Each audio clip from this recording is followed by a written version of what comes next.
Hello, everyone, and welcome back to another day here at the Damage Report. Big Tuesday show, lots to get ready for coming up later on this weekend going forward, both in terms of stimulus, in which we've got a little bit of good news. Yesterday was rough in that area. Today, a little bit less so.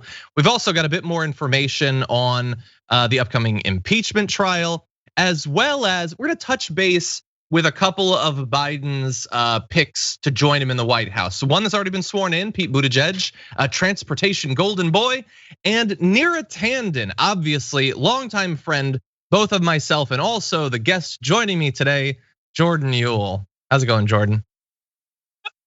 John, thank you for having me. Yes, great friend of mine. I saw this trending on Twitter and I thought, look, it's not much of a story we're gonna be talking about Neera Tanden's quest to become OMB director. Well, that is a story. This particular story isn't much of a story, but it's gonna be a little bit of fun. So you're gonna want to stick around, everyone, to see that. By the way, speaking about sticking around, after the Damage Report today, Jordan, what's going on over there on the Twitch?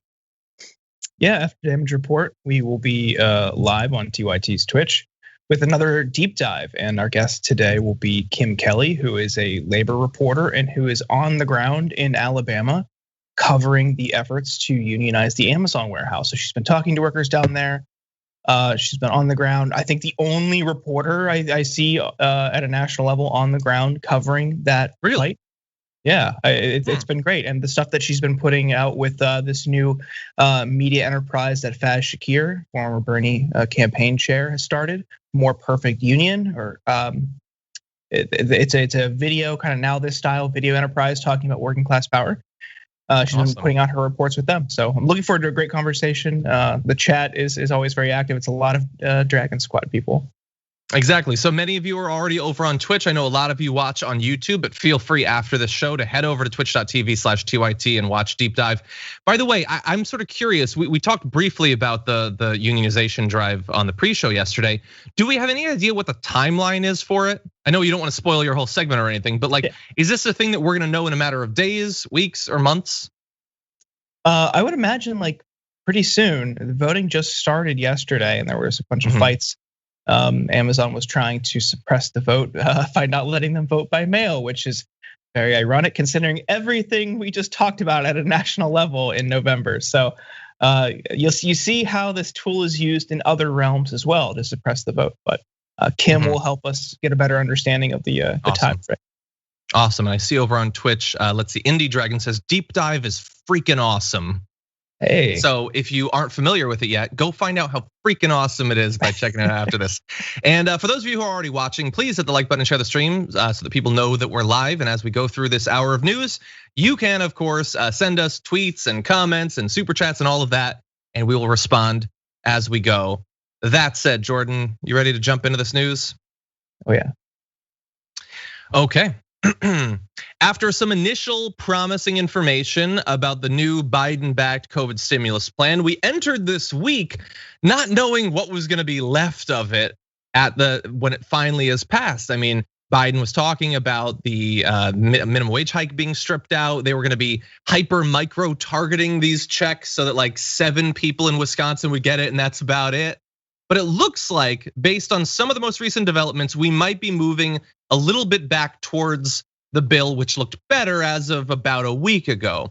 House Ways and Means Chairman Richard Neal released legislation that would send the full stimulus payment to individuals earning $75,000 per year, rather than the $50,000 cutoff they were going to have.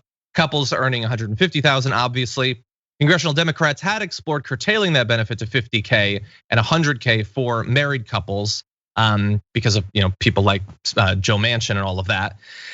They'd also talked about the change from the sort of minimum cutoff point to the max, like ramping very quickly up to losing more and more of the money. They've sort of backed off of that a little bit. It's gonna be interesting to see, of course, that's the House. When we again are talking about the Senate, Manchin is still there. It's still a 50-50 split. Jordan, is Manchin the guy who would tank this entire thing if he doesn't get the low cutoff point that he wants? Well, I think it'd be foolish if he did, because there's people in West Virginia, like his home state, that desperately need help. again to reference that new enterprise, Faz and his team went to West Virginia and talked to people on the ground, who talked to people with real life circumstances, people who are forgoing critical medical care, medical treatment, people who are living paycheck to paycheck, who desperately need this help. So if Manchin were to do this, and for people unaware, Joe Manchin is a multi-millionaire. So for Joe Manchin to put an end to this, and people who got a meager $600 in December to not get a follow-up check or additional funds in that same effort is unbelievably callous. Talks about sunsetting it at a faster clip. Talks about debates over shifting the amount from 14 to 1,000. I mean, we're seeing some pushback from Democrats on that, which is great. I'm not going to really exhale until it's done, because it could change up until the last minute. So I think it's really unwise for Manchin to stand in the way of this, because he'll be known as the person who blocked benefits from millions of people. Yeah, on the checks, you're right. And also he's pushing for a lower increase to the minimum wage. I'm sure he'd be perfectly happy with it not raising at all, but he's saying no 15, that's crazy. That's Jetsons money, we can't have that. $11 an hour, that's money that's grounded in the here and now. That's what he wants. Now, in that House bill that I referenced, $15 an hour minimum wage, that hike is included in the House bill. Again, we don't know for sure what's gonna happen in the Senate. Not only with people like Joe Manchin and potentially others who don't want to raise the minimum wage, who think that standing as the bulwark against the lowest income people in America making more money is a great way to kick off your relationship with the voters between now and the midterm elections. We also don't know if it's going to be allowed under reconciliation. And even Bernie, we showed some video of him defending it yesterday, didn't say whether he thought that Vice President Kamala Harris should intervene to make sure that it is adjudicated to be able to be done under the rules of reconciliation. So there's still a lot that we don't know about how this is gonna go. But at the very least, the House version of this bill is $1,400 checks rather than 2,000, notwithstanding, about as good as it was likely to be under this Democratic Party. Yeah, I want to also let people know, and you might have seen that the Chamber of Commerce now and Jamie Dimon and some of the wealthiest individuals and most powerful individuals representing the business class are meeting with Biden today. And the Daily Post just reported that out. But what that could lead to is more business pressure on clamping down benefits. So I really hope that's not the case. But we're seeing more external pressure to keep your benefits lower. And what that ultimately means is it forces people, we've talked about that, you and I know I've talked about this so much throughout the course of the pandemic on this show. It's just these types of actions just push people into unsafe situations. It makes them more willing to accept unsafe work. It makes them more willing to turn a blind eye to situations they shouldn't be in just because they need to survive. You shouldn't have to choose between getting sick and COVID and surviving, paying your bills. That's an unfair calculation when we have the resources to take care of everybody. So now we're seeing Wall Street deployed to keep these benefits down, ultimately to the betterment and enrichment of corporations. Yeah, and alternatively, in theory, we could just give it to everybody. I know it's a radical idea. And the thing is, like, look, we're of the sort of people who generally are not interested in more economic resources going to the wealthiest people in the country. But we also understand that there is a cost to just sitting down or thinking about how exactly can we target this and what should the cutoff and what should the ramp up be and all of that. And that can be measured in time, in the additional weeks that this is gonna take to actually be sent out. All of the people who will face economic ruin during that time, as well as the people that even under the most carefully considered micro-targeting scheme will be left out who should not. Because again, all of these conversations, whether we're talking about $75,000 a year or 50 or whatever, all of this is based off of outdated information that is not representative of people's economic reality during and in the continued effect of the pandemic. There are going to be, no matter what they do, millions of people who made whatever amount of money you want to imagine back in 2019 and are not making anything during 2020. And those people need assistance now. That's just the way it is. We can get back to raising the taxes on the wealthy and all that later on. This is not in the interests of rich people getting richer. We need to make sure that if that is the cost to all of these people who have fallen on incredibly hard times getting the aid they need, that is a price that we should be willing to pay, and is certainly one that we're capable as a country of paying. Well, this represents the problem with means testing in general, because there's all these catches and asterisks and things you need to qualify for and forms and whatnot. Like, it's a Rube Goldberg machine of benefits, basically. And when you have to, because of this, because you're relying on a year where you were working and your income then, now they're saying, okay, go hurry up and fill out your taxes and get your taxes done so you can qualify that way. Okay, well, that ignores how deliberately complicated the tax process is because of lobbyists for companies like H&R Block and all of these tax prep companies, making the tax code extremely difficult to comprehend, and you have to rely on people like that. It's just another problem that Congress themselves has created, and is now a blockade in access to benefits. The easiest way to do it, to make sure nobody falls through the cracks. Also, what if you just can't afford to do it right now? What if you are just trying to wait to the last minute to just get it in under the wire, and maybe you need to start a payment plan or something like that. Like, there's so many other circumstances, but the easiest way to do it is just give it to everybody and then adjust the tax brackets and then tax it back retroactively for people who you think don't need it. That's it. It's that simple. But they don't want to do that because that just opens up the floodgates. Then it shows, look, the government actually can help you. And they don't want that, because then you're going to expect that in future crises. Yeah, and look, if they want to avoid that situation, don't get us into these sorts of crises. How about that as a trade-off? Actually care when disaster is looming, and then you don't need to provide as much aid. You know it's going to require a lot of aid? Climate change continuing to ravage our country. So maybe if we solve it, you won't have to do as much FEMA funding and all of that later on. Think about it, US government. Anyway, there are some people who are fighting on this. I mean, we played the Bernie Sanders stuff, and he was fighting back against the lower limits. Pramila Jayapal has been saying this is our one opportunity to raise the minimum wage. We need to be fighting for it. She also tweeted, "Let's get this right. It's $2,000 survival checks. It's not $2,000 survival checks if you made less than 50K back in 2019," which is a great sentiment, but unfortunately, that's the way it's shaping up. And it's really not 2,000. I know I keep saying we're not going to keep adjudicating this, but it has been so long since the last round of checks. I love that. Everyone just imagines that we can debate if it's 2,000 or 1,400 plus 600 for so long, as if all of America's working class is in frozen in carbonite with no accruing costs or anything like that. Anyway, in addition, no, go on. Well, they tried to frame it as some helpful, response, and we're adding to this so you can pay for groceries and rent. Well, that's great if you pay rent once a year. That's just it doesn't make any sense. They're trying to tie it to the reality of the situation when it's not monthly, when you have to buy these things repeatedly throughout the year, and it's insufficient. So it's a $600 payment in December and $1,400 if you're lucky. Maybe February, maybe March. That's not. That doesn't answer or meet. Yeah, right. It doesn't meet either of those needs. So they're trying to couch it and frame it in this we're looking out for the kitchen table issues and working class Americans. And when it's not, it's just they're trying to fulfill this one promise, but they're doing it very poorly. Yeah. By the way, one other detail, the House Ways and Means Committee released details Monday of other parts of the aid package, including a new child income tax credit.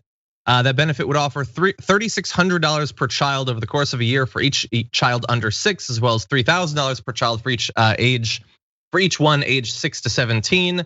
I haven't seen enough detailed analysis to know exactly what to think about this. It seems good, but I also know that, for instance, Mitt Romney had sort of a similar idea, but he also saw it as not being some sort of new additional tax credit, but meant to replace other things that would necessarily shift who exactly is getting the benefit. This seems like the sort of thing that a lot of conservatives would love, because obviously there's parts of the country where some families have a lot of kids. But anyway, I don't know if that's going to end up being part of the final package, but it is another variable to consider in this ever shifting equation.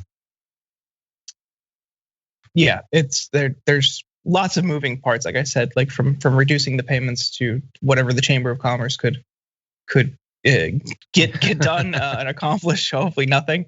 To the minimum wage increase.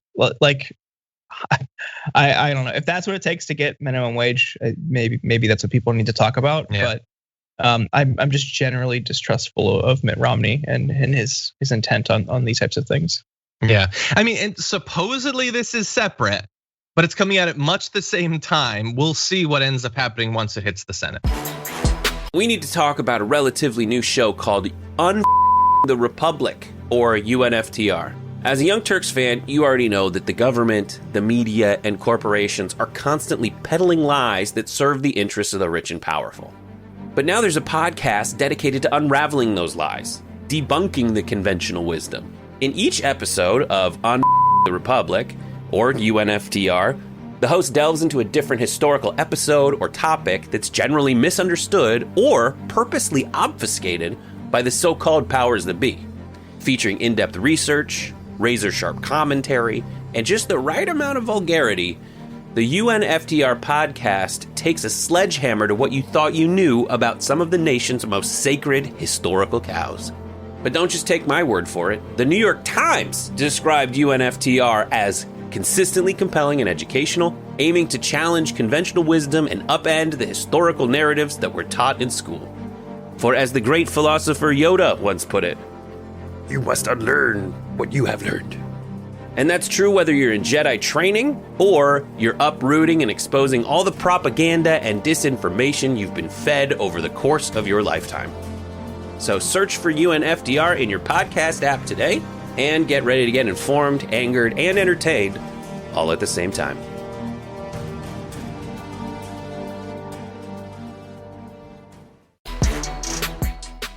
Here's an alliance for you. Chuck Schumer and Representative Alexandria Ocasio-Cortez have teamed up to provide some aid to the many, many American families who have largely needlessly lost loved ones during this pandemic. They made a rare joint appearance. Presumably in the future, they'll make appearances on the debate stage together. But for now, it's a rare joint appearance to announce $260 million in funeral benefits, specifically dedicated for New Yorkers as part of the latest COVID relief package. The money is part of a $2 billion national pot of disaster funds, which will be channeled through FEMA. They announced that families can get reimbursed up to $7,000 for funeral expenses. Eligibility for the funds will be retroactive through the beginning of the pandemic, way back to January of last year through to December of last year as well. Although, bear in mind the pandemic is still going on, so hopefully that will be increased at some point. But Jordan, I know that on the surface level, man, it does seem messed up that, as we were talking about before the show, it's so hard to get money to people to help them survive the pandemic, but we can find money for them after they die.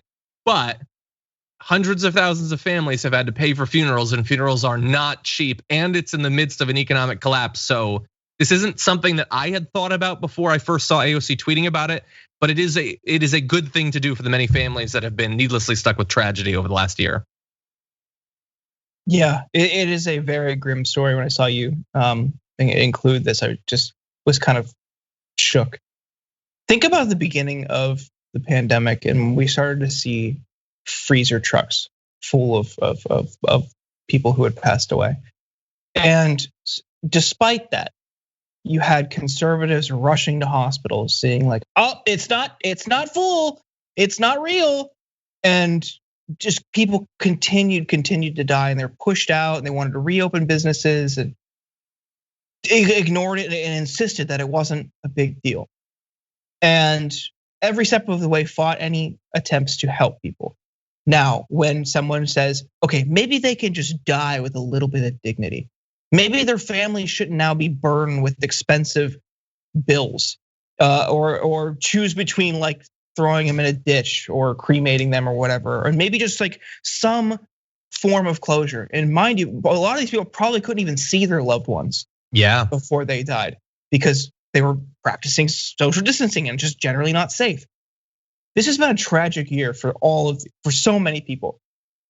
And I gotta imagine the response to this from Republicans is going to be, this is government waste, we shouldn't have to do this. People should do it themselves. They should have thought about it. And the same types of personal fiscal responsibility, talking points that they see trotted out for every other issue. And so it just, from start to finish, every step of the way, these people have stood there and said, okay, it's not a big deal, it doesn't matter, not my problem, I don't care. Now we've got their colleagues dying, and they just still don't care. What's it going to take? And I would imagine there isn't a point where they'll ever care. These are unbelievably self-absorbed people. I think objectively you're right that there's no point. I mean, I would argue that regardless of which group you're talking about, Republican lawmakers, right-wing media, the people who became the anti-maskers, I think they cared far more the first 3 weeks of this than they have ever since then. And I think that they care less with every passing week, no matter how many people die. Yeah, imagine you took us back to the very beginning. Let's imagine going back to the very beginning when, we were covering, when it was just overseas, when it was originally overseas, we're talking about like, oh my God, it's so rough, it's killing a bunch of people, and then it starts to come here. Imagine if we'd said, man, in the end, they're gonna allocate $2 billion to help bury people who've been killed by this. And then someone might say, wait, it's gonna cost $2 billion to bury all that will have died. And then we'll have to say, well, no, technically that'll get us through December. And then we'll come back to the topic and figure out how many more billions of dollars we need by the very end. I mean, that is just madness. But it would be worse to not have the money. These funerals are expensive. For many people, those 7,000 is probably not going to cover it actually. And to your point about the lack of dignity and how inhumane all of this has been, I try to be very opaque about this, but my relative who lost someone very close to them, from the admittance to the hospital, never got to see that person. Over a month in the hospital until that person died, never got to see them.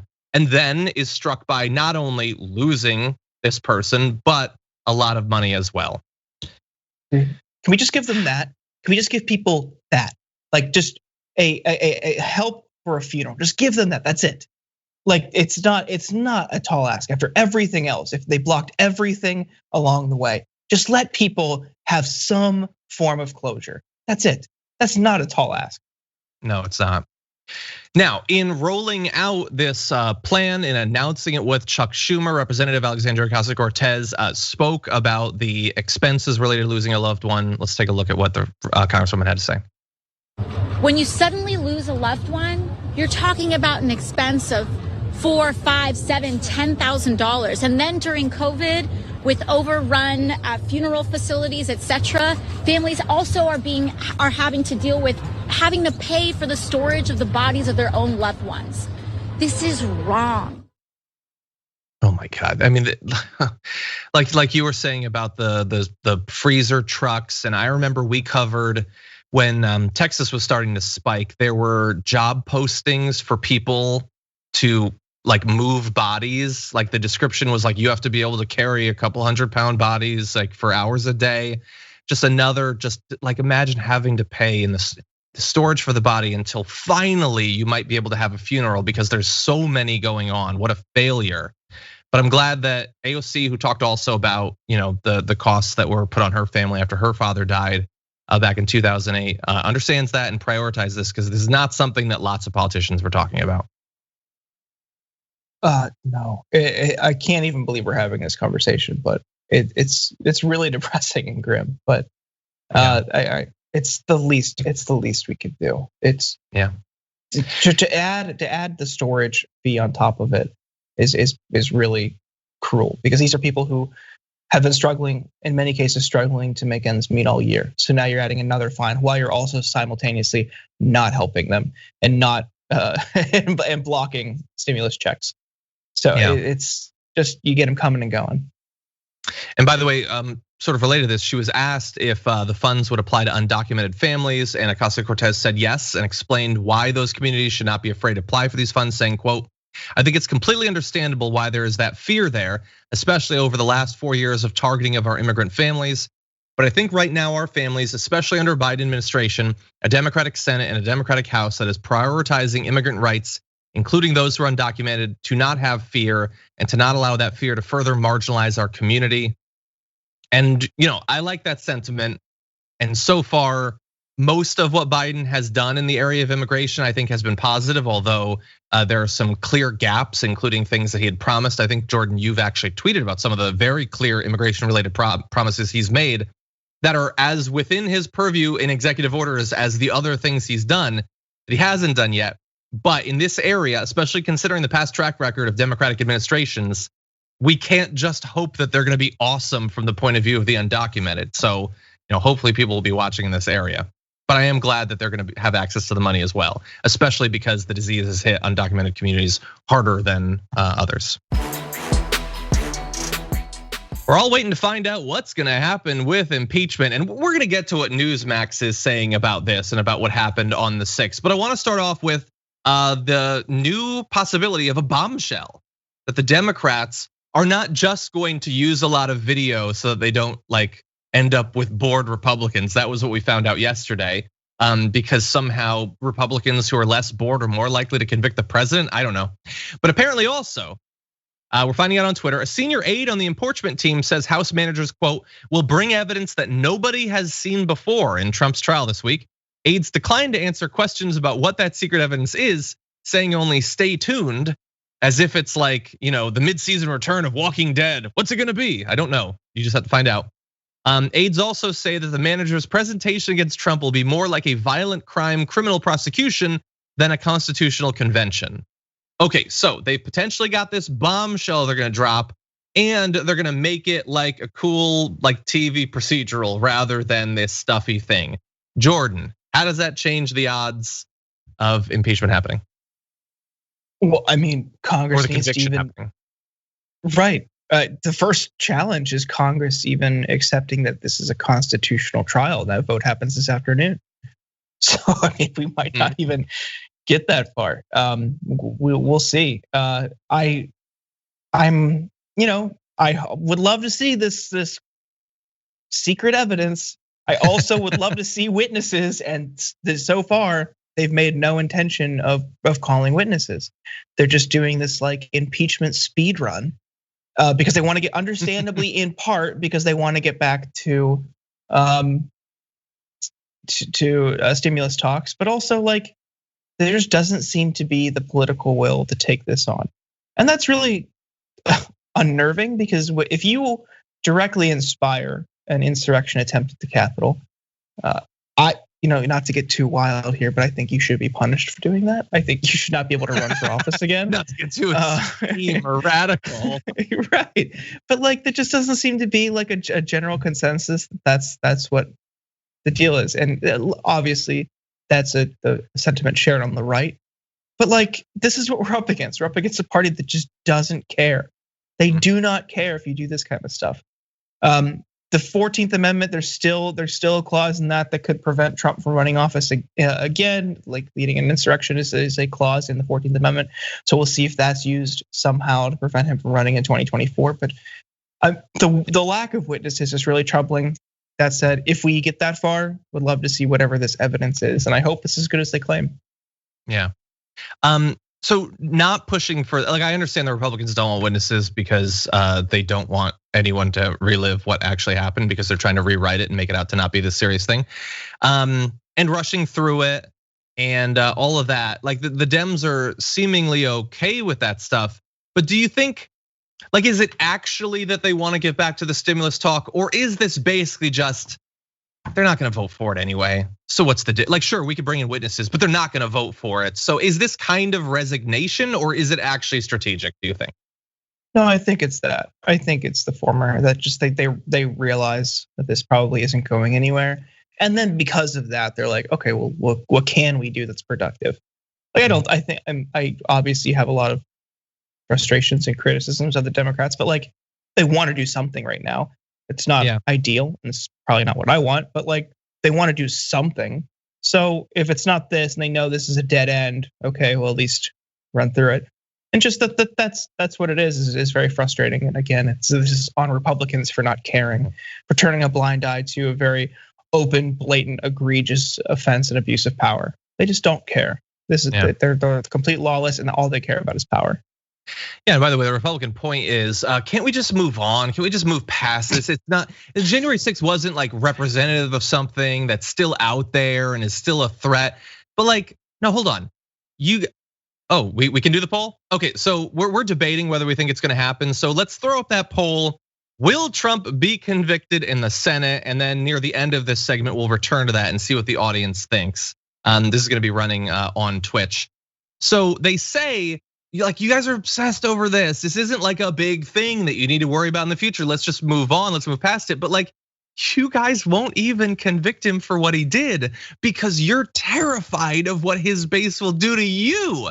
You are demonstrating with your approach to this trial how we're not moving past this and how just moving past it doesn't get rid of the threat because you are bowing to the threat already.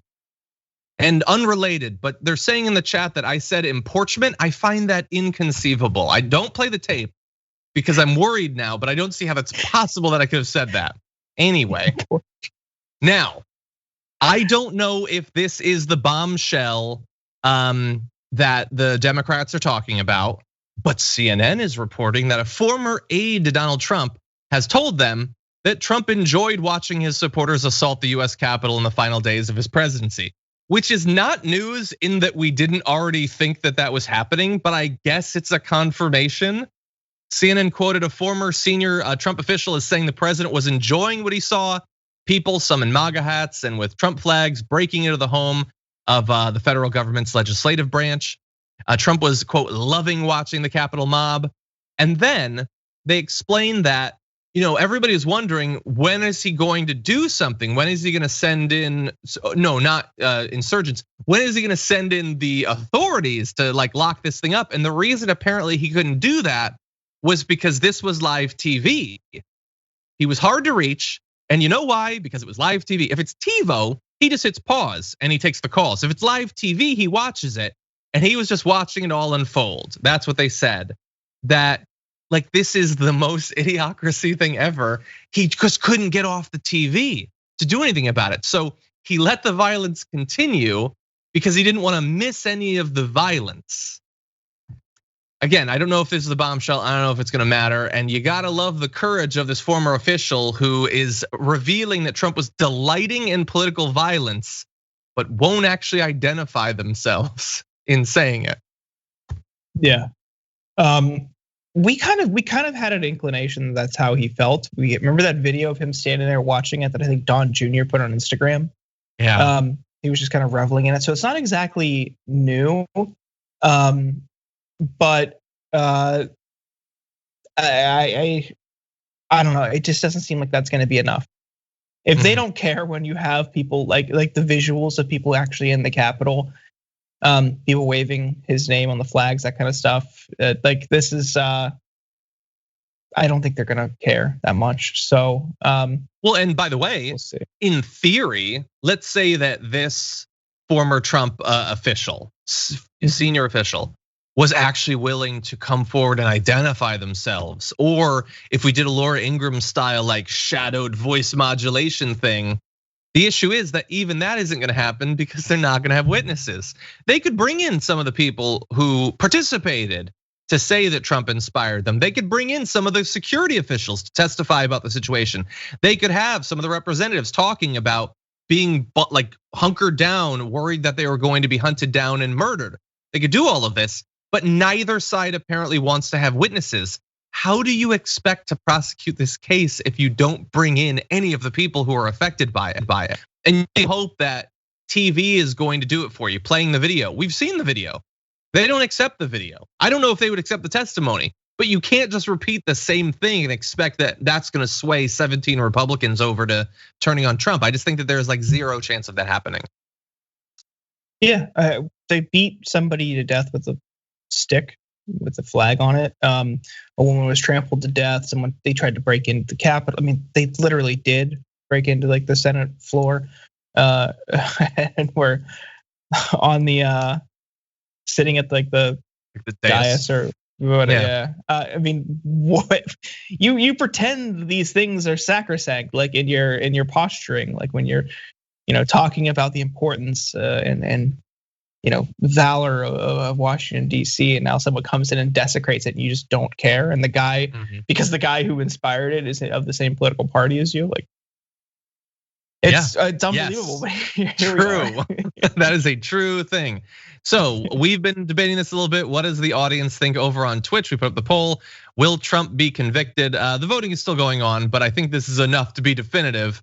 Yes is at 14%, no is at 86%. So I think the 14% are being a little bit optimistic, but that's you. You get to vote. Our Twitch channel is a democracy, even if America is not. And so it's not looking good. Now, you were making reference to someone being beaten to death. I want to address this now. Newsmax host Greg Kelly doesn't believe that impeachment should be happening and doesn't seem to think that what happened on January 6th was a big deal. But that might be because he has a very interesting idea of what actually happened on January 6th. Take a look at this. I believe begins tomorrow, or the trial. They already impeached President Trump. We know it's a joke. We know he's not responsible for what happened on Capitol Hill. He specifically said, march peacefully and patriotically. We all heard that, right? By the way, if he really did break the law, they could charge him in DC court. They could, but he didn't, so they can't, all right? The thing is a joke. They've been lying about so much, including, by the way, that 5 people died on January 6th, 2021. It's not true. Only 1 person died on that day. You know who it was? The unarmed woman, Ashley Babbitt. Unarmed woman shot and killed by Capitol Police. We've heard very, very little about that case. And you know what? That bothers me. So I don't know exactly how to respond to that. I'm taking it seriously because Newsmax now occasionally beats Fox News in the ratings. So in theory, they're a serious thing. But it is not true that only 1 person died. At least 5 people died on that day. Others died afterward. He thinks it was only that 1 person. So we had been all worried about the fact that they beat a cop to death and tried to beat other cops to death. But he apparently just denies that that happened at all. What are we supposed to say in that case? He's got tons of people watching him that I guess don't have to think about the cognitive dissonance of saying that they support the blue, but that they're the people who agree with them beat a cop to death, because they don't have to accept that it actually happened at all. Yeah, these are outlets and pundits that didn't really care during the George Floyd uprising over the summer about police brutality. Now all of a sudden, when someone's breaking it, and these are people who were, for Breonna Taylor was sleeping, for George Floyd, who was allegedly using a counterfeit 20 and then had a knee on his neck for 7 minutes. Those are blatant murders, and now you have someone breaking into the Capitol, being shot because she was breaking through a busted window despite being told no. And like now all of a sudden they're like, wow, this is so tragic. We need to talk about this more. It's like, yes, we should talk about police killings, but we should talk about all of them. And to frame this as some sort of like innocent victim, I think is a bit rich after their blind eyes for years. So yeah, from that to ignoring other people that were killed, ignoring the violence and barbarism and destruction throughout the rest of the insurrection. It's just so funny to see this heel turn from people like that at Newsmax. But while we want to just kind of dismiss them as some fringe outlet, it's not. It's becoming more popular because people are ever increasingly turning to more and more fringe content like that, because just they've been thrown red meat for years by Fox. Once Fox finally realized, like, oh, we can't really do this anymore. We're getting sued. We're losing advertisers. Like everything is starting to, come into jeopardy.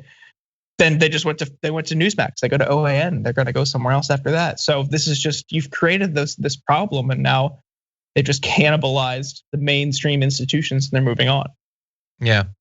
And look, I'm glad to say, related to you were talking about BLM, I'm glad to see that a Newsmax host thinks that a person being unarmed matters. Of course, the context was that she was surrounded by tons of these people who were armed, but they're ignoring that part.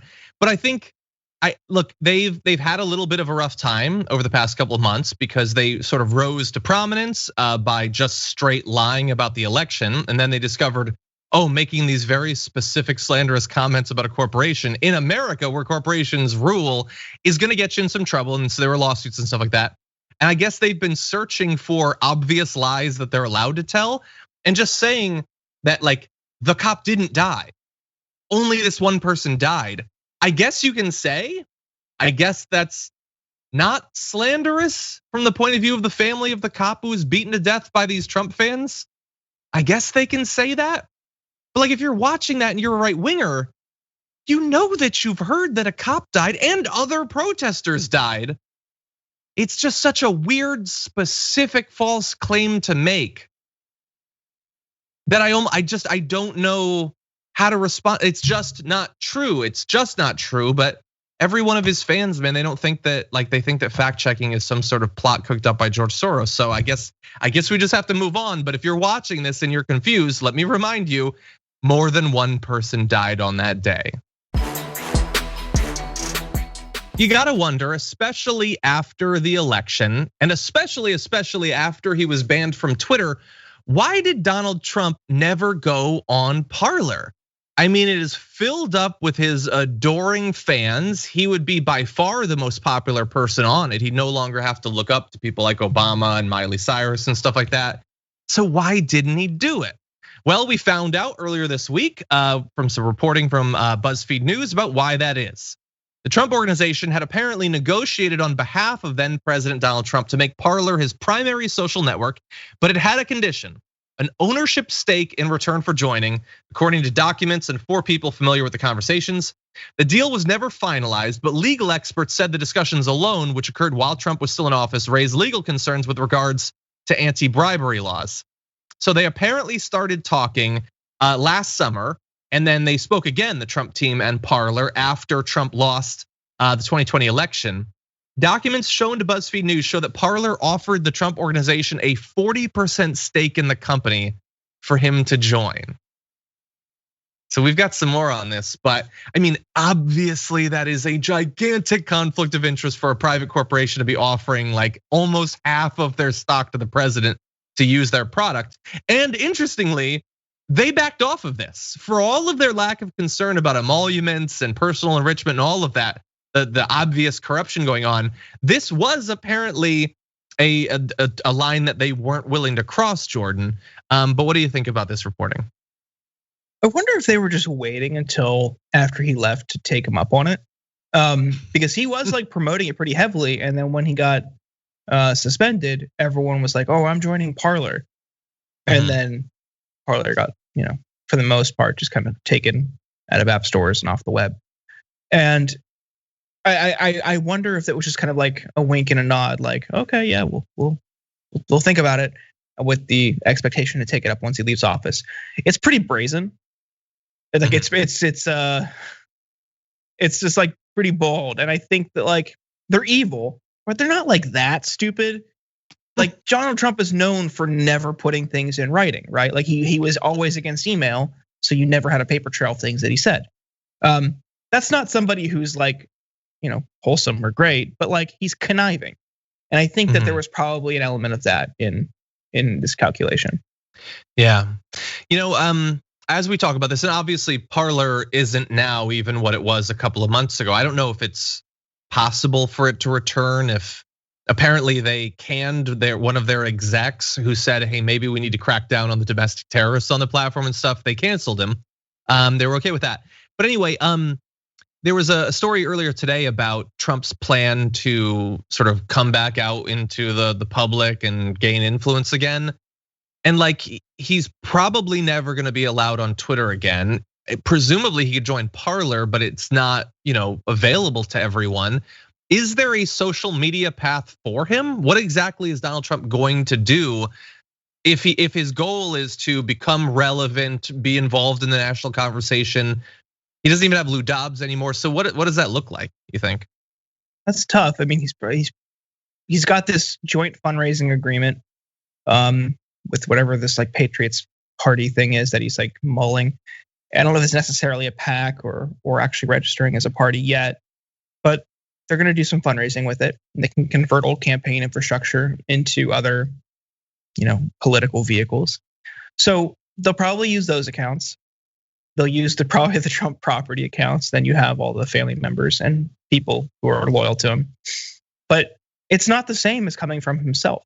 And that's, I think, because like it or not, the strength of the Trump social media brand was just how wild he was on these platforms. You're not gonna be able to replicate that. It's like, what's Laura Trump gonna do? Like, oh, my father-in-law says like, Hannity sucks. Like, it's just not the same. So it's going to be mitigated. The impact will be mitigated a bit. And this also puts like a damper on their plans to get into media. Like there was rumors about him, becoming like a stakeholder in OAN or a host or something like that, or starting his own network. We'll see. But without that vehicle to promote, everything they want to do right now is tamped down. And they also probably can't get any loans. No bank is going to want to work with him right now. That's also possible. I think right there you might have, like, I think he would prefer to own a network or something, but I feel like he should just take a show on OAN or whatever. They'd pay him way more than he's worth. He'd get every right winger to watch, even though the show would probably be terrible. And every episode would seem like a rerun. It's just like, man, I can't flush my toilet these days. And he'd be able to promote whatever products or properties he has. And it's way simpler than starting up your own national cable channel. Like that's actually difficult. And I don't think Jared Kushner is necessarily qualified, not that they'd stop them. I think you might have landed on it. And they'd probably give him some kind of like stock percentage based on it anyway. I wonder if that'll be what it is. He could start appearing on Fox and Friends. They'd probably be okay with that, although the last time he did, they were pretty much sick of him. But they want that audience back that they're losing to OAN and Newsmax. So I don't know, maybe it'll be his own show. And it'll be just terrible. Just terrible. Another thing to consider though, the one thing that he could do is just barnstorm the country. Like he loves rallies. And there's still probably a demand for him. So if he can't tweet, he'll just go and hold rallies. I mean, here he could charge for him now. I mean, he might just do it through the PAC, but I mean, he could just go on a speaking tour. People would show up. Yeah, and it'll be interesting. Like as more and more people get vaccinated, we'll be able to find these little brief clusters of death from COVID in each of the cities that he travels to. It's gonna be devastating. Okay, with that, let's turn to slightly lighter news, and we're gonna check in really quick with a couple of the members of Biden's team. Going through the confirmation process to become OMB director as we film this, or at least recently, was Neera Tanden. And Neera Tanden is an interesting figure in American politics for a number of reasons that I'm sure Jordan and I will get into. But at least today, during her confirmation hearings, mostly conducted over Zoom, her past social media activity came up because she's pretty aggressive on social media. And she also, Jordan, correct me if I'm wrong, tweeted more during the Trump years than Trump himself did, which is really saying something. That is not easy, but I believe she did. Anyway, some of those tweets came up. Here is Senator, I believe it's Rob Portman, talking about some of her tweets. You wrote that Susan Collins is, quote, the worst, that Tom Cotton is a fraud, that vampires have more heart than Ted Cruz. You called Leader McConnell Moscow Mitch and Voldemort. And on and on. I wonder specifically, how do you plan to mend fences and build relationships with members of Congress you have attacked through your public statements? Senator, I very much appreciate that question. I recognize the concern. I deeply regret and apologize for my language and some of my past language. I would like to take that back. He's not Voldemort, and really we shouldn't be saying that name so casually. He's more of a Death Eater, really. But anyway, Jordan, what do you think about this, about Neera Tanden's quest to become OMB director and the fact that those tweets in theory could hold her back? It seems unlikely that it'll have that effect. It probably won't, but God, that's funny. I mean, just like it's great to see, Twitter representation in the federal branch, but it's so imagine funny. I don't, the quest. It's hilarious that Ken Klippenstein is going to have to do. His tweets, I don't even want to say specifically what he was tweeting yesterday, but there were some tweets of his which were cold-blooded. I will just say. So he's gonna have a rough time with Rob Portman. I will say, while like I don't understand the Moscow Mitch, that doesn't make any sense to me. But saying that, I forget who it was, but that Susan Collins is the worst.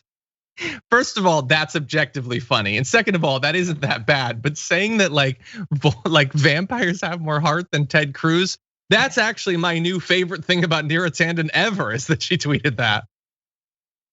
Yeah, I kind of love it. I mean, I don't like her, and I think that her past stances on budget cuts, when that was the Democratic Party line, as opposed to what she's claiming now, and shape shifting for different political political people and stances and whatnot to get ahead, is kind of the worst type of person you want in DC, let alone the federal government. So that's, don't really care for that reason.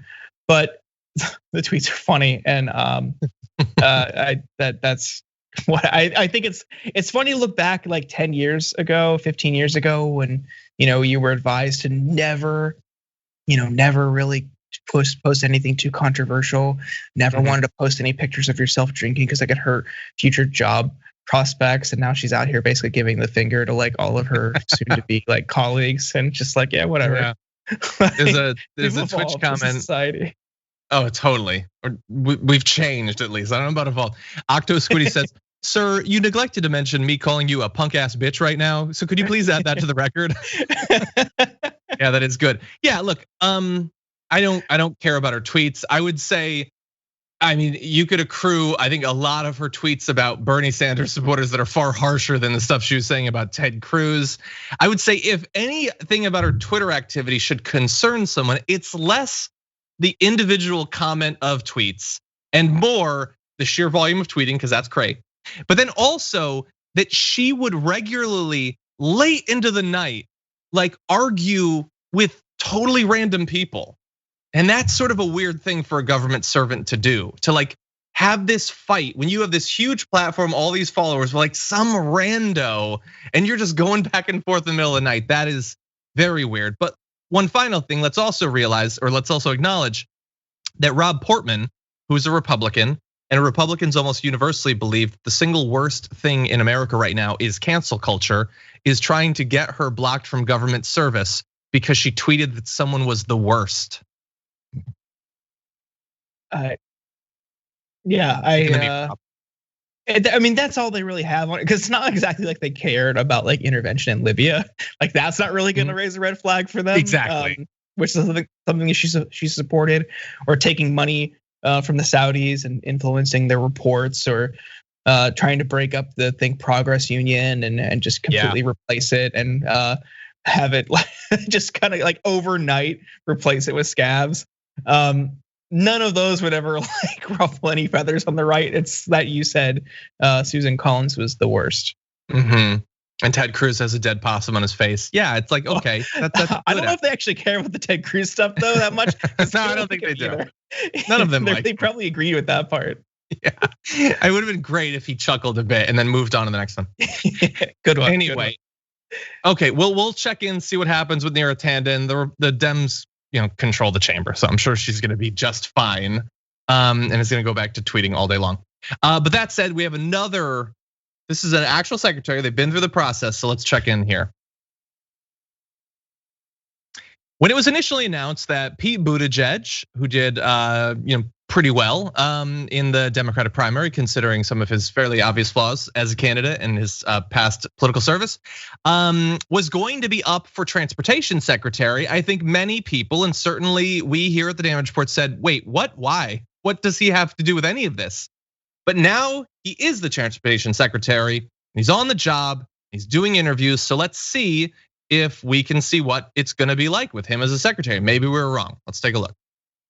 What's the biggest way that transportation has been permanently changed by the pandemic? It's too soon to know for sure, but I think it's safe to say that our old patterns of life, the 9 to 5, Monday through Friday commuting patterns, are not going to be exactly the same. Yeah, and so how might that change what your staff does? We think trains, planes, and automobiles, but what about bikes, scooters, wheelchairs for that matter? Those are things you plan to pay more attention to? Absolutely, yeah. Look, roads aren't only for vehicles. We got to make sure that pedestrians and individuals and bicyclists and businesses can all coexist on the same roadway. Okay, so Jordan, there's nothing there that he said that is like terrible. And that's kind of the point. He always just says sort of like, yeah, let's all be on the road. Roads are for people, my friends. Let's all coexist on the road. But like, that's like his debut interview. Like, he was picked. It's a very big department with a gigantic budget, very important, and especially with all of our crumbling infrastructure, super important. And I don't know, that just felt like you just like I guess spread a layer of butter on my face, and that's it. I don't know what else like that. There was no substance to that. It was just like, sure, wheelchairs and scooters too. That's fine. Bicycles, I bicycle. I don't know. What did you think? Again, it's just kind of hollow messaging from Pete. This is what he does. He'll say things and then he will structure his delivery in a very Obama style of oration or delivery, and he'll add an emphasis or a pause on certain phrases or words to make it sound more dramatic. And he uses like some Midwest charm to kind of spruce things up. But what he's talking about really shouldn't rise to the level of transportation secretary. That is a local issue when you're talking about pedestrian byways and bike lanes. That's a city issue. But because he is most recently a mayor, that informs his worldview because he's unqualified for the job. Like, you should be thinking about high-speed rail. How are we going to match something like what Japan has here? That's what the Secretary of Transportation should be doing. How are we going to build out our highways? How are we, or revamp our highways? How are we going to find funding for more bridges?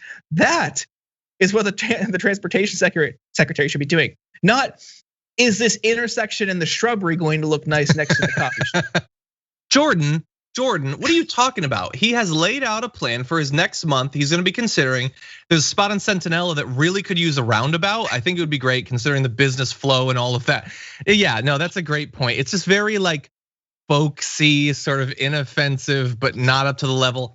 Like, do we both agree that he's only in this position? He only wanted this position, and they only gave him this position because it'll help him next time?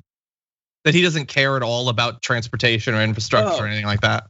Yeah, this gives him a talking point in 2024, 2028. It's like, I've cared about Main Street and blah, like just gives him some BS talking point when he runs again, because like he's been a mayor and he's taking care of streets all over the country. Like, he's back to taking care of Main Street.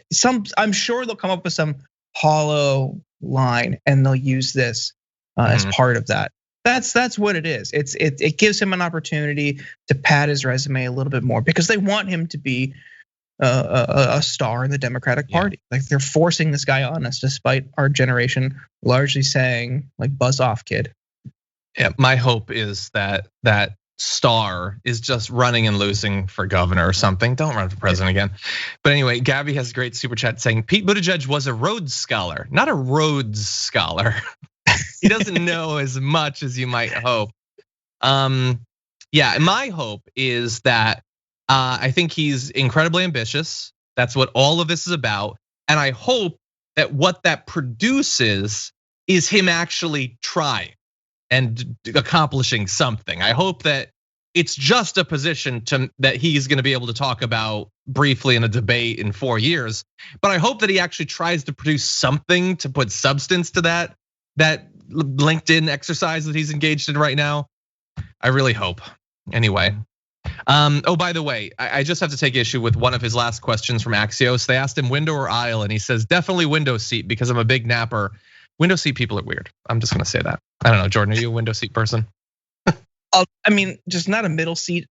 Aisle's fine, window's fine, not a middle seat. I like to look out, especially if I'm flying out west from the East Coast. I like to have the window seats. I can look out over the desert and mountains. That's pretty cool. Okay, that does sound good. I need access to the aisle. I don't care if they wake me up 1,000 times. I need to have access to them. But anyway, got it. Okay, well, Jordan, thank you so much for joining us. We got a little bit of a break, 25 minutes until what exactly is happening at twitch.tv/TYT? I'll start a little bit earlier today. Okay, Maybe we'll start at like, I guess, what time is it Eastern? Maybe 11:15 or Pacific rather. But Deep Dive is on after this, and our guest will be Kim Kelly, who is a labor reporter. She will be talking to us about the fight to unionize the Amazon warehouse in Bessemer, Alabama. It should be great. So I hope you all can join us. That sounds great. Everyone definitely tune into that. Some of you are already there, but if you're on YouTube, feel free to head over to twitch.tv/TYT and watch that in just a few. He's gonna be starting early for us. Isn't that nice? Well, Jordan, thank you so much. Good luck with your prep for the show. Thank you, John. Joining us now to talk about the future of immigration in America, as well as some of the recent efforts by new President Biden, is the president and CEO of the National Immigration Forum and the host of Only in America podcast, Ali Noorani. Welcome to the Damage Report. Hey, thanks for having me. Very glad to have you here. There's a lot that we want to talk about, but I wanted to start with the new paper that your organization put out, the Room to Grow: Setting Immigration Levels in a Changing America paper. So there's been a lot of national conversation about immigration over the past few years, mostly in response to things that the Trump administration did. But in terms of what the path should be going forward, based on the level of both undocumented as well as legal immigration that we have so far, what are some of the things that you and your organization would like to see?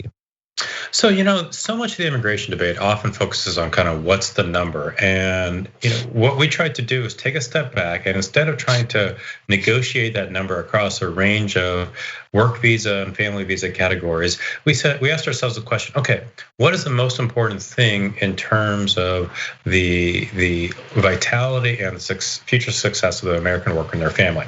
And that really comes down to the ability of each and every one of us in the United States who are working hard, who have families, our ability to retire safely. So what we did is we looked at the old age dependency ratio, which is not a particularly catchy term, but it's a particularly important number. So back in 1965, the old age dependency ratio, I'm just going to call it the OADR, was above 6.5. That number has started to drop over time because our fertility rates have come down, people are living longer, and our immigration levels in essence have remained static. That number today is about 3.54, meaning that there are 3.54 working age adults to those who are retired. If we were to maintain that level of immigration and fertility rates and all these other factors, the Social Security system would be insolvent by 2034, which doesn't bode well for a lot of people's retirement. So what we did then is we took this number and we said, okay, how do we need to increase immigration just to maintain where we are moving into the future? And that, to kind of get to the point here, is that we estimate that if we as a nation increase legal immigration by 37%, approximately 370,000 people per year, our Social Security system has a better chance of surviving, local tax bases have a better chance of growing, and critical labor needs across our economy, like in healthcare, have a better chance of being met. And that's something that is within our control, and we think is ultimately good for the American worker and their family. It's interesting because when we hear conversations about immigration, which the conversation generally I think tends to be focused on undocumented, but certainly there were a lot of changes to legal immigration over the past few years as well, although those were much less covered. The conversation is around the cost to American workers, competition for jobs, the belief that no taxes are paid. It's interesting, of course, talking about the increased solvency to Social Security is specifically because of contributions to things like that. Do you see the conversation changing going forward if Biden is going to make big changes to immigration, focusing more on the positive economic benefit of especially legal immigration? Is that a thing that's starting to begin? I think so. I mean, I think what we're going to see in the short term are solutions for dreamers, for farm workers, in essence, for undocumented immigrants who are here today. But in pretty short order, Congress is going to need to turn to, okay, how do we maintain our growth and competitiveness moving forward? And immigration has got to be a big and constructive part of that equation, that conversation. So that may not happen in the next 6 months, but it's got to start happening in the next year or two. Otherwise, Congress is going to be faced with some really unsavory choices. They can increase taxes. They don't like doing that. They can force Americans to work longer. They don't like doing that. Or they can cut benefits. They don't like doing that. They may not love increasing immigration, but out of all those things, this is something that the majority of Americans would like to see. And you've been sort of comparing this prospective increase of legal immigration versus the status quo. But of course, there are some, they're not now in power, who would like to see immigration further restricted. If that were to happen, how much faster would we reach the sort of insolvency that you're talking about in your paper? Well, it's interesting because those who are trying to limit legal immigration over the last 4 years and have really tried to, they managed to cut legal immigration by 50% over the course of 4 years. They managed since the pandemic, cut legal immigration by over 90%. So they were fairly successful in their goals. And I think we had seen a second term for President Trump, we would have seen a continued ratcheting down of legal immigration to the US. So, and they didn't necessarily base that argument on economics always. Underneath it was always a question of, I shouldn't say a question, a message from the Trump White House of culture and immigrants are kind of taking our country away from us. So there was this very insidious kind of combination of culture, race, and economics that led to what Trump was able to do. Yeah. So moving forward, I think if we don't increase these numbers, that number of 2034 being insolvent, that's based on kind of where we are now. Things are dark enough. We didn't try to. We're trying to be a little positive in the Biden days. And finally, I apologize for asking this sort of off the cuff. I don't know if you have these numbers, but when I think about the reduction in refugee resettlement numbers from 2016 on to 2020, it was obviously cut down to lower levels than we've had in a very long time. The changes that you were talking about, let's say pre-pandemic, because that's obviously a unique situation. Where does that put America historically in the amount of legal immigration they're allowing? Sure. So when Obama left office in 2016, I believe for fiscal year 2017, the refugee resettlement cap was 115,000. Every year of the Trump administration, that number came down, so that this fiscal year, the Trump administration set that number at 15,000. So it's a very good question, because one of the ways that President Biden can start to increase that old age dependency ratio completely within his control is by increasing the number of refugees that we resettle every year. I just saw news before I clicked on, before you called literally, that they were planning on increasing that refugee resettlement cap to approximately 62,000 this fiscal year, aiming for 125,000 next year. Now that's nowhere near 370,000, but it's a start. And the best part about that is not only is it fully within the administration's power to make that change, but refugees are often the ones that are moving to rural areas and bringing a skill set that rural communities are sorely in need of. Interesting. Okay, let's turn to the president. In just his first weeks as president, Joe Biden has issued a number of different executive orders. A good chunk of them are concerning immigration. Obviously, a lot was changed over the last 4 years under Donald Trump, both in terms of undocumented as well as legal immigration. How big are the changes that Joe Biden has so far committed to? I think the Biden administration, they made a very clean, aggressive, and clear break with the Trump approach to immigration. And it is impossible to overstate the importance of that break. Now, the question will be, out of all, I say like the 6 or 7 executive orders in the immigration space that President Biden has signed, a lot of them began a process to reverse what the Trump administration did. Now, a lot of those processes are going to take 2, 3, 6 months. Those are going to be 6 months of intense work with a lot of crosswind pressure, both from the left and the right. So what we're looking at is not just the orders that have been signed and the processes that they unfolded, that will unfold, but what are the very specific things that need to happen between now and then? For example, they're going to do a review of legal immigration, of naturalization processes, and is the process as streamlined as possible? That's a great start. Again, the refugee resettlement cap, starting a process to rebuild that pipeline, looking at asylum policies along the US-Mexico border and beginning to invest not only in the protection of those who are seeking asylum, but also the restoration of justice in Central American countries. So these are all great executive orders, but they're going to become much more important, I think, to the livelihood of the American worker and their family in 6 months when they're fully implemented and we start to see actual changes. Outside of the executive orders, they've talked about possible immigration legislation. That's not one of the things. It doesn't seem so far that would possibly be done under reconciliation. It would likely require some amount of bipartisanship to overcome the automatic filibuster that it would face. Do you think that there are any areas where potentially enough Republicans could cross over that something could be done in this area? So what the president has said is that he wants to put forward a large plan, not necessarily a comprehensive immigration reform plan, but a large immigration plan that would legalize 11 million undocumented immigrants, reassess and realign our border security programs, and a few other things. I think what the legislative market will bear in Congress are some discrete measures to address dreamers, those who have temporary protected status, which is granted to those whose home countries have been subjected to environmental or political disasters, and third, for farm workers. Now, the best part about this is that in the House, these 2 or 3 pieces of legislation passed last Congress, so they can go through an expedited process in the House over the next month or two, which puts us in the Senate pretty darn quickly. Even better, just last week, Senators Durbin and Graham reintroduced their version of the DREAM Act.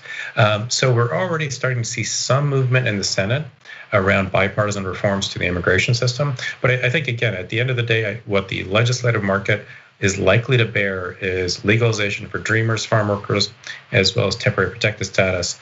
And let's get those 3 things under our belt and then start to chip away at the rest of the problem.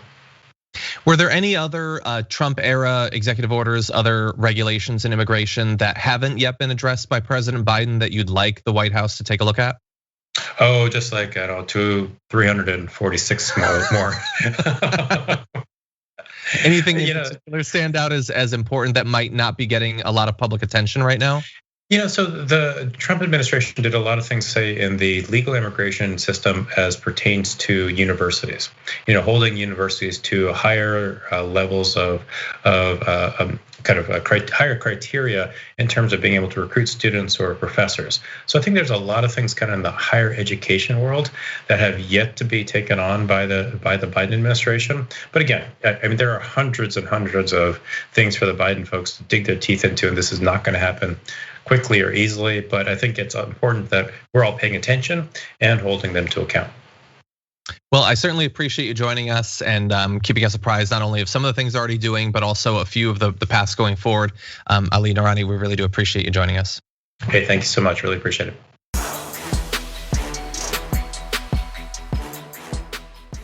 Thanks for listening to the full episode of The Damage Report. Support our work, listen ad-free, access members-only bonus content, and more by subscribing to Apple Podcasts at apple.co/TYT. I'm your host, John Adarola. I'll see you soon.